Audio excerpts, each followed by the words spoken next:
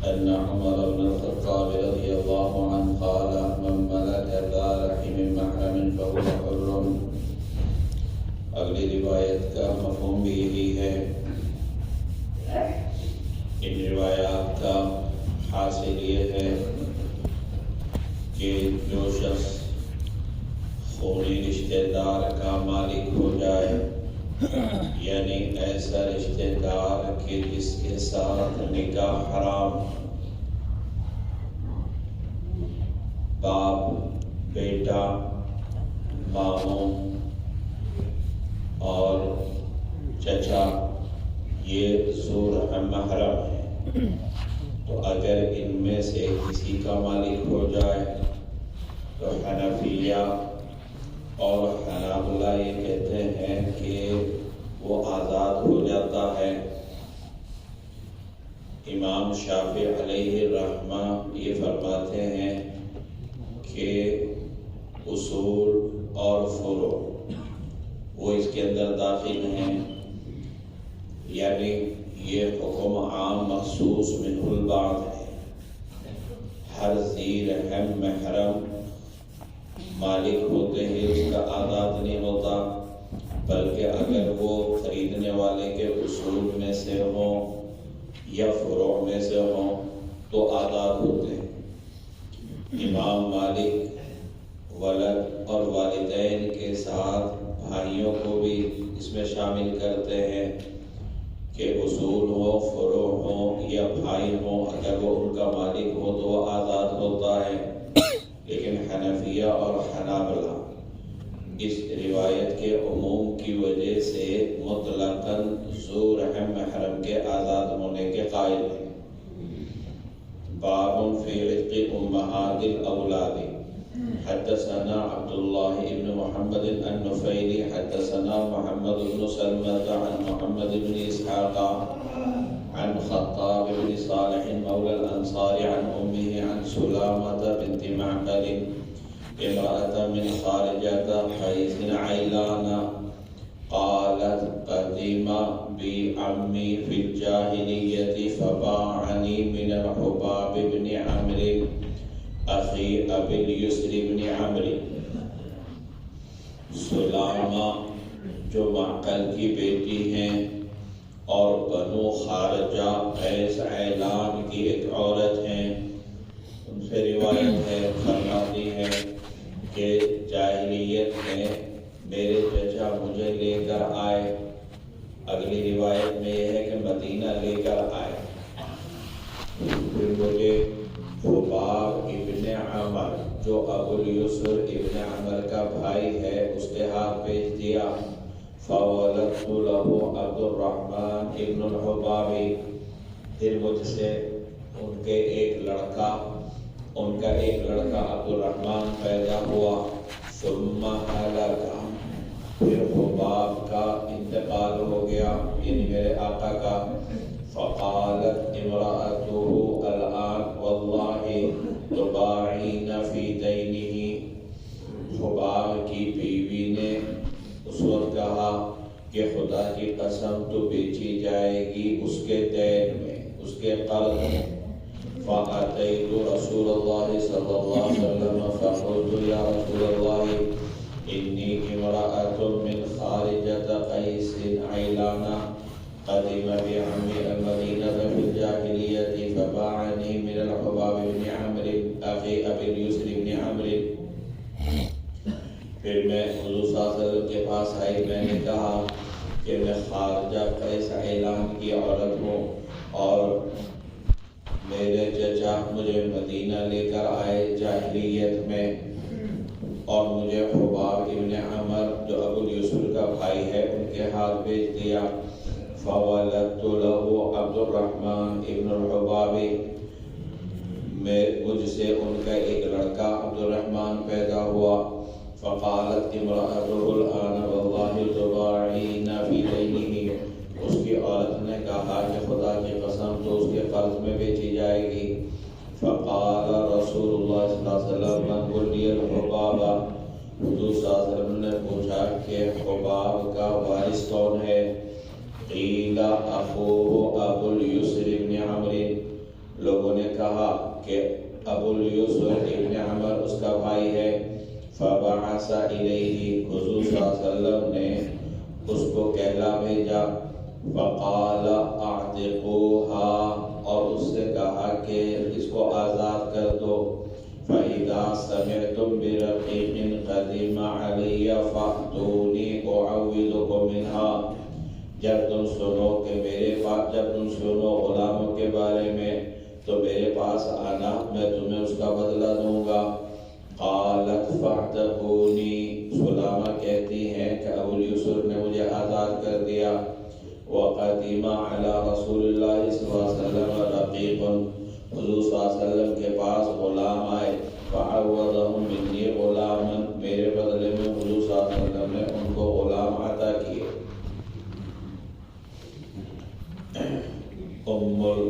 امہات الاولاد، یعنی ام ولد. آپ کو معلوم ہے اس باندی کو کہا جاتا ہے کہ آقا نے اس سے صحبت کی ہو اور اس سے بچہ پیدا ہوا اور آقا نے دعویٰ کیا کہ یہ بچہ میرا ہے، تو وہ ام ولد کہلاتی ہے. اور ام ولد یہ آقا کے مرنے کے بعد آزاد ہو جاتی ہے. اب یہاں پر جو باب قائم کیا اس کا مقصد یہ ہے کہ آیا ام ولد کی بیع جائز ہے یا نہیں. اس سلسلے میں یہ روایت بیان کی کہ سلامہ جو بنو خارجہ کی ایک عورت ہے، یہ کہتی ہے کہ زمانے جاہلیت میں میرے چچا مجھے لے کر مدینہ آ گیا اور یہاں آ کر انہوں نے خباب کو ان کو بیچ دیا.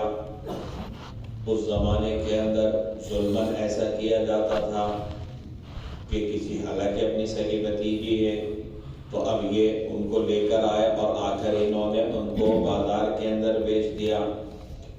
اور سلامہ کے ایک لڑکا پیدا ہوا خباب سے، جس کا نام تھا عبد الرحمن. گویا سلامہ خباب کی ام ولد ہو گئی.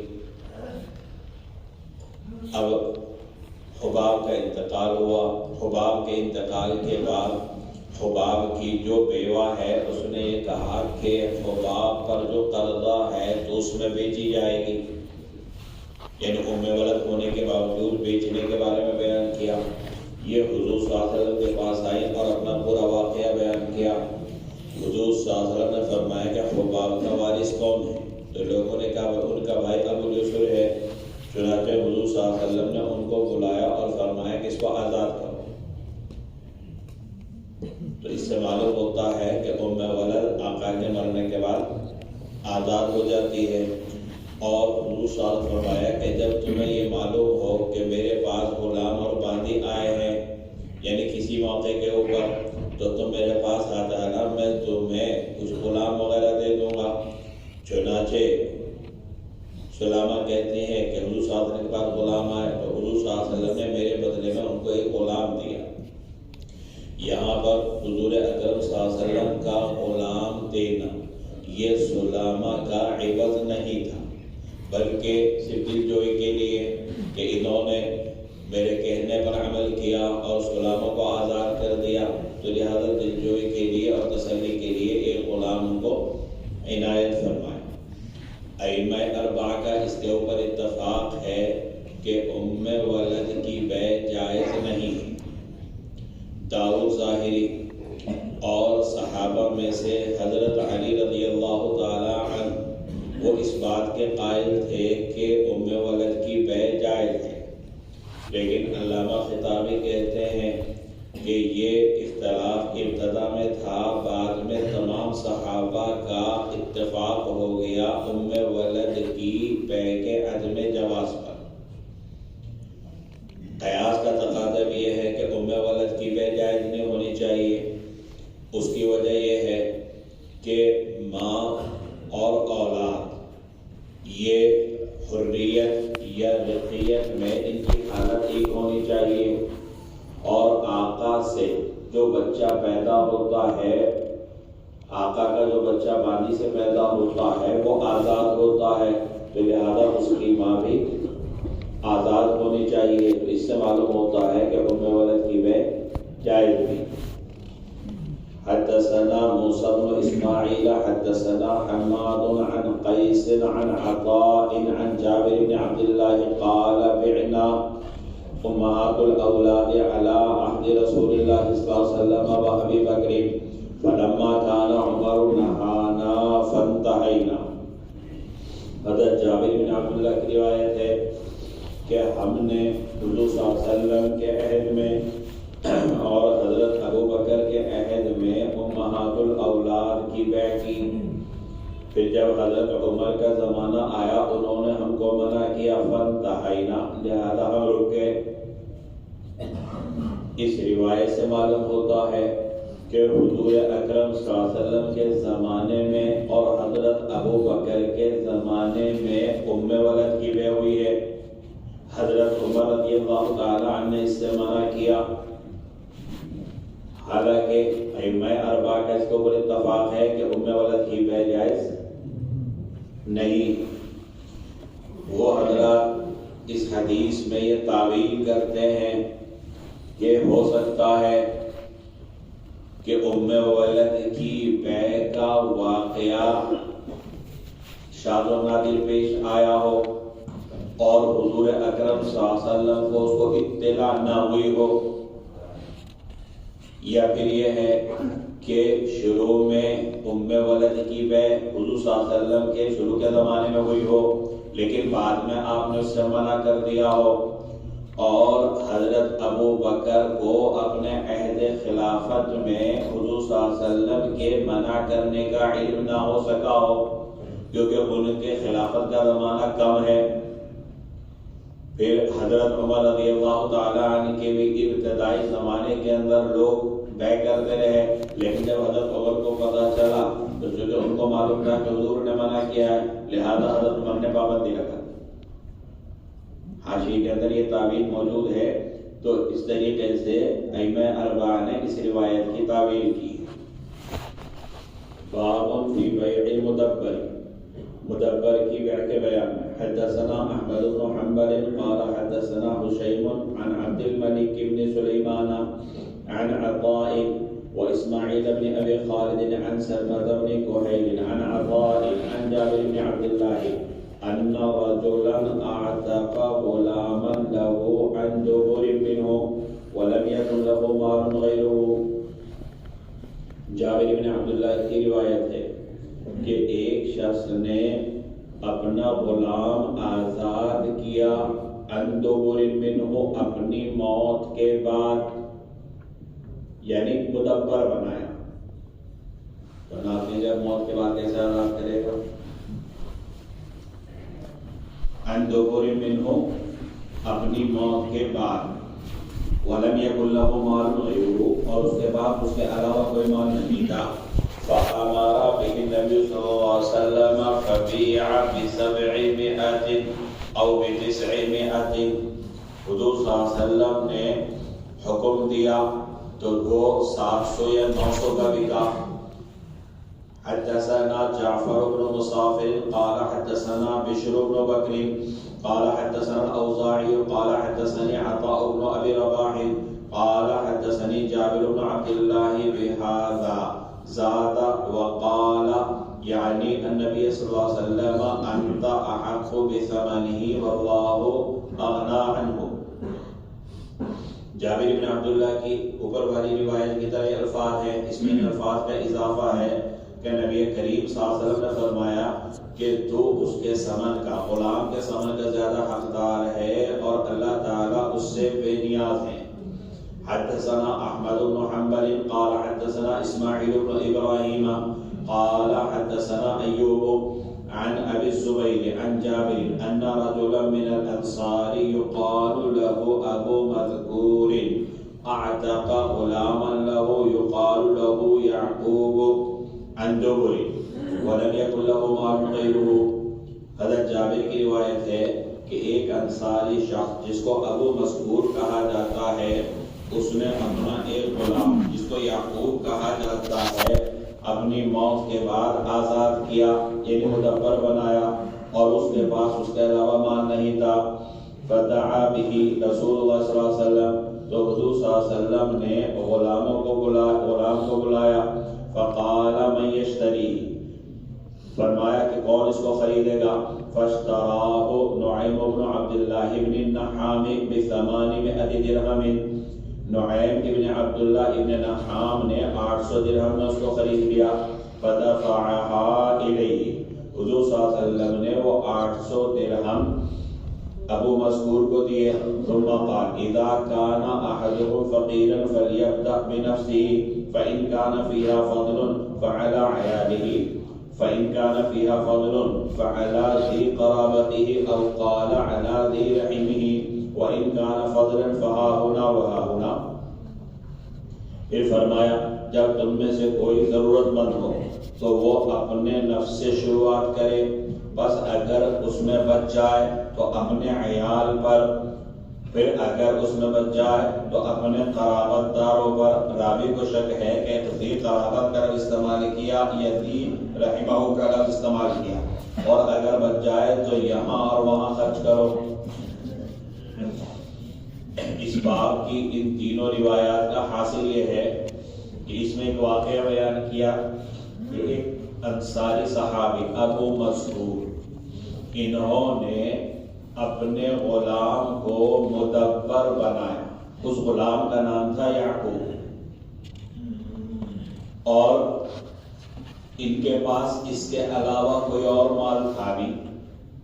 جب حضور اکرم صلی اللہ علیہ وسلم کو معلوم ہوا تو حضور صلی اللہ علیہ وسلم نے اس غلام کو بلایا اور پھر صحابہ کے بھی اعلان کیا من یشتری، اس کو کون خریدے گا؟ چنانچہ نعیم بن عبداللہ نامی صحابی نے 800 درہم میں اس کو خرید لیا۔ بعض روایت میں 700 کا اور بعد میں 900 کا تذکرہ ہے، جیسے کہ اسی باب کی روایت کے اندر ہے۔ غلط یہ کہ جو رقم ہاتھ آئی وہ ابو مذکور کو دی، کیونکہ غریب آدمی تھے، اس کے علاوہ ان کے پاس کوئی مال نہیں تھا، اور فرمایا کہ آدمی کو سب سے پہلے اپنی ضروریات پوری کرنی چاہیے۔ اب اگر اپنی ضروریات پوری کرنے کے بعد کچھ بچ جائے تو اب اپنے بیوی بچوں پر خرچ کرے۔ اگر بیوی بچے پر خرچ کرنے کے بعد کچھ بچ جائے تو دوسرے رشتہ داروں میں دیکھیں کہ کن کا میرے اوپر حق ہے، ان کا حق ادا کرے، اور اس کے بعد بھی اگر بچ جائے تو پھر دوست احباب پر، اس کے بعد بچ جائے تو پھر اللہ کی راہ کے اندر صدقہ کر دے، لحاف وغیرہ کے لیے دے دے مدرسے میں۔ تو یہاں پر آپ دیکھیے کہ ان صحابی نے اپنے مدبر، ایک جو غلام تھا اس کو آزاد کیا، یعنی اپنے غلام کو مدبر بنایا۔ اب مدبر بنایا، آگے اس روایت کے اندر یہ ہے کہ حضور صلی اللہ علیہ وسلم نے ان کو بیچا۔ مدبر غلام کے بیچنے کا گویا تذکرہ آیا۔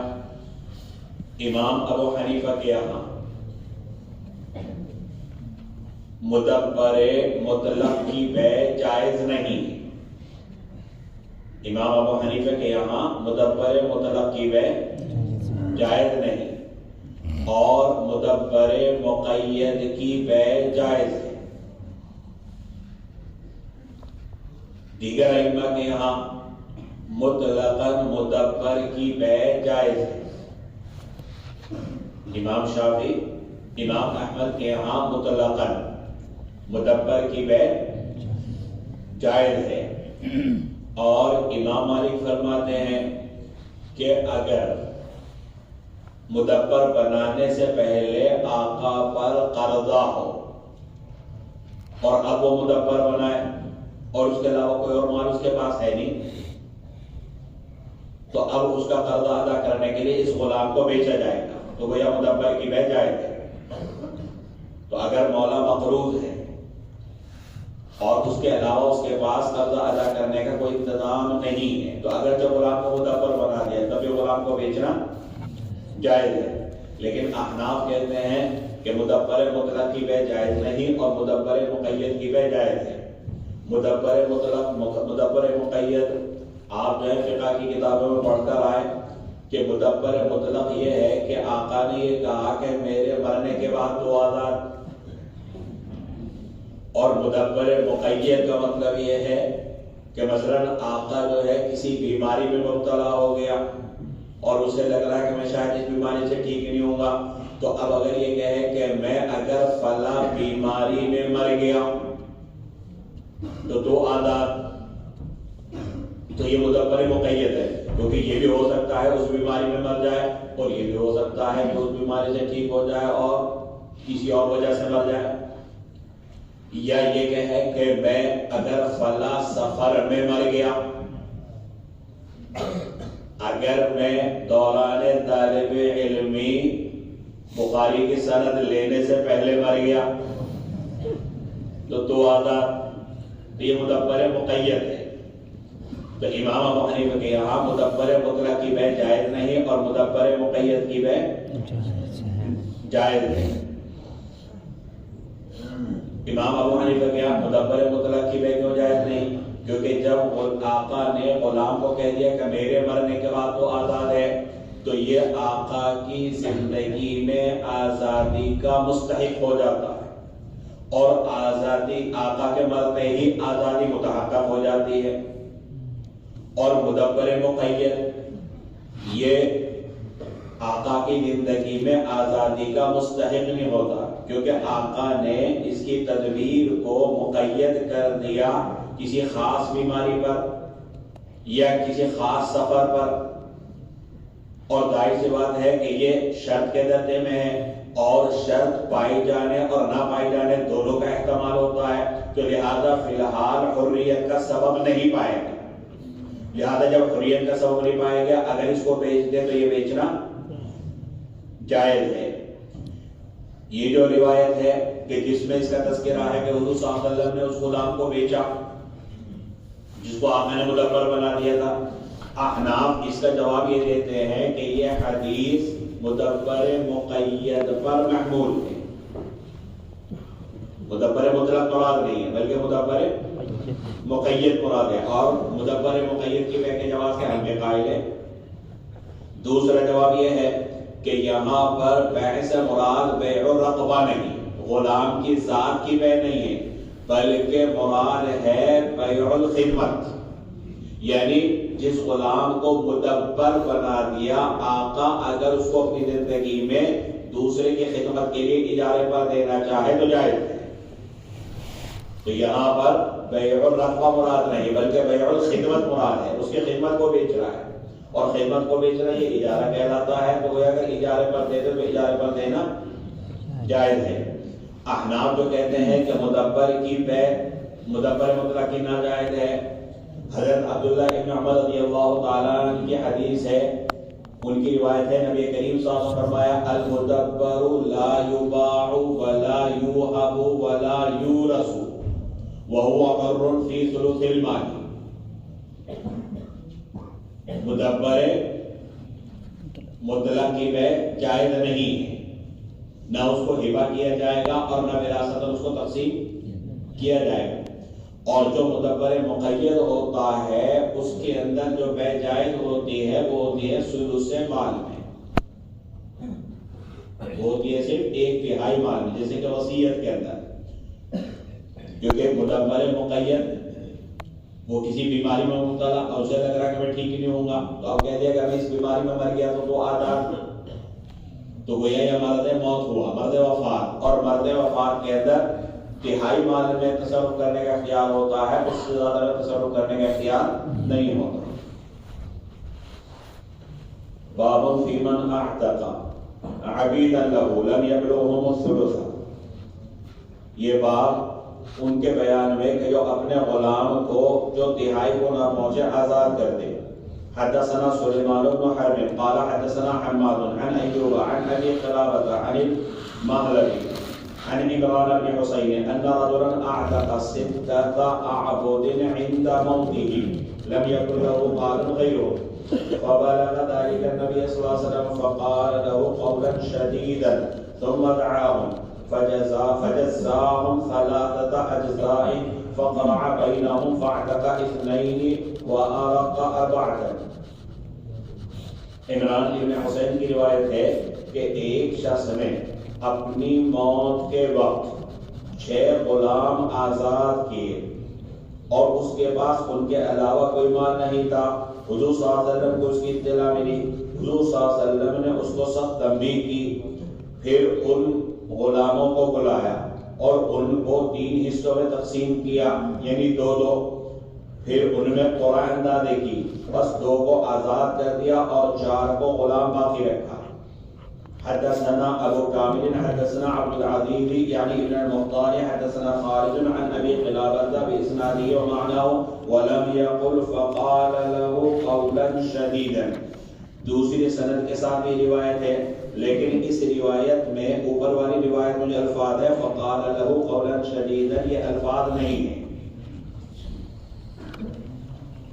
حدثنا وهب بن بقية عن خالد عن ابي قلابة عن ابي زيد ان رجلا من انصار بمعناه وقال يعني النبي صلى الله عليه وسلم لو شهدته قبل ان يدفن لم يدفن في مقابر المسلمين.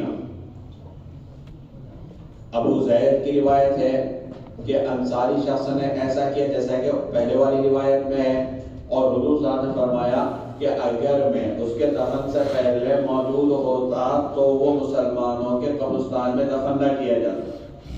حدثنا مسدد قال حدثنا حماد بن زيد عن يحيى بن عتيق وايوب عن محمد بن سيرين عن عمران بن حسين ان رجلا اعتق 6 اعبد عند موته ولم يكن له مال غيرهم فبلغ ذلك النبي صلى الله عليه وسلم فقرع بينهم فاعتق 2 وارق 4. اس کا مفہوم بھی وہی ہے جو پہلی والی روایت کا. اس باب کی ان تمام روایات کا حاصل یہ ہوا کہ اس میں یہ واقعہ بیان کیا کہ ایک انصاری شخص نے اپنے 6 غلاموں کو، جبکہ خود مرض موت میں مبتلا تھا، اپنے 6 غلاموں کو آزاد کیا اور اس کے پاس ان کے علاوہ کوئی مال نہیں تھا. حضور اکرم صلی اللہ علیہ وسلم کو جب پتہ چلا تو حضور صلی اللہ علیہ وسلم نے سخت جملہ استعمال کیا.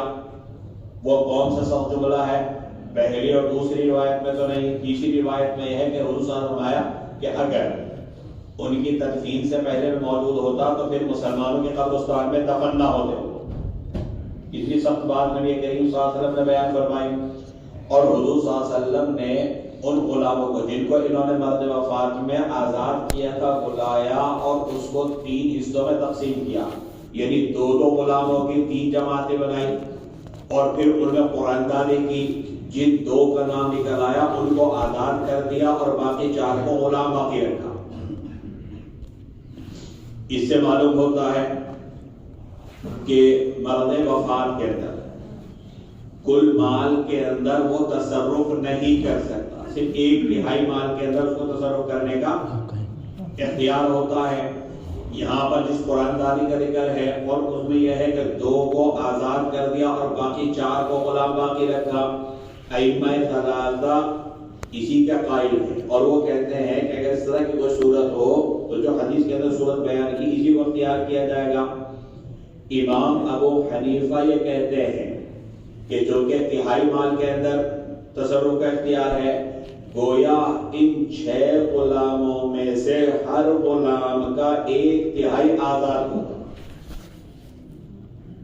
اور باقی 2/3 کو آزاد کرنے کے لیے سعی کرے گا غلام. عورت درباری کے لیے درخواست دے دے گا بابے عمر بابے طیب 6 مہینے کا یا 1 سال کا ٹائم لے لے گا اپنے آقا سے. تو 1/3 کے اندر تو تصرف کا اختیار ہے لیکن ہر غلام کے اندر. اور امام ابو حنیفہ کہتے ہیں کہ اصل میں قرآن اندازی یہ قمار کے احتمال کی وجہ سے منسوخ ہو چکی. امام ابو حنیفہ قرآن اندازی کو حجت قرار نہیں دیتے اور ائمہ ثلاثہ قرآن اندازی کو حجت قرار دیتے ہیں. تو ائمہ ثلاثہ کے یہاں تو وہی طریقہ اختیار کیا جائے گا جو حدیث کے اندر ہے. اور امام ابو حنیفہ جو کہ قمار کا اس کے اندر احتمال ہوتا ہے، اگر مگر والی صورتحال ہوتی ہے تو اسی وجہ سے اس کو منسوخ قرار دیتے ہیں اور حجت قرار نہیں دیتے. تو وہ کہتے ہیں کہ 6 میں سے ہر ایک کا 1/3 آزاد ہو گیا اور بقیہ 2/3 کو آزاد کرانے کے لیے ہر غلام کوشش کرے گا.